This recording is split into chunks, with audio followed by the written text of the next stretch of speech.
Two bushfire emergencies have been issued for fires burning in the Greater Sydney area today. Charlotte Mortlock joins us now live from RFS headquarters. Charlotte, this fire's been burning for weeks, but there's been a flare-up? Yeah, that's right, Chris. It's been burning for over a month now. This is the Gospers Mountain Fire. It's burning in the Wollamai National Park in the Hawkesbury region of Sydney. Now, it was started by lightning around a month or so ago, and it's burnt through around 230,000 hectares. So it's an absolutely massive bushfire, but as you say, it has flared up in the past hour or so. For residents in Colo Heights and Upper Colo, if you are not prepared, you need to leave now towards Wilberforce. The second fire that we have seen elevated to an emergency level just happened a few minutes ago, and that's for the Green Wattle Creek bushfire. Residents in Natai are told to seek shelter as this fire approaches, and that's burning in the Wallandilly region.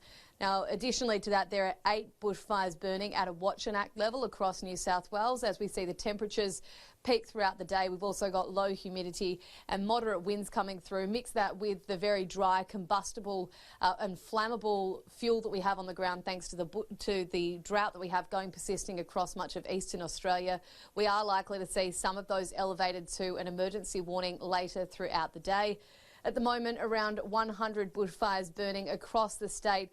About half of those are yet to be contained. This is going to be a really challenging day for fire crews. There's around 1,500 firefighters on the ground. We've got 9 total fire bans in place across the state, and 7 regions are in a severe fire danger rating.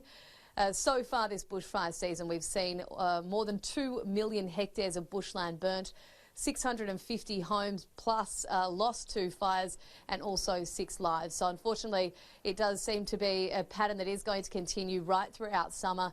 And today is another day where firefighters will be working around the clock to try and strengthen containment lines. Yeah, Charlotte, just to put you on the spot, as you're saying, conditions worsening as this day proceeds. Do you know what the forecast is for tomorrow? Are they worried about coming days?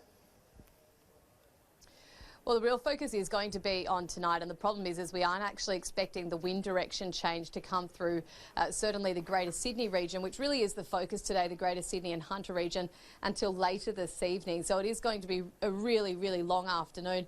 As for tomorrow, it will be slightly better, and the weekend we are going to see a chance for firefighters to try and get the upper hand on these blazes.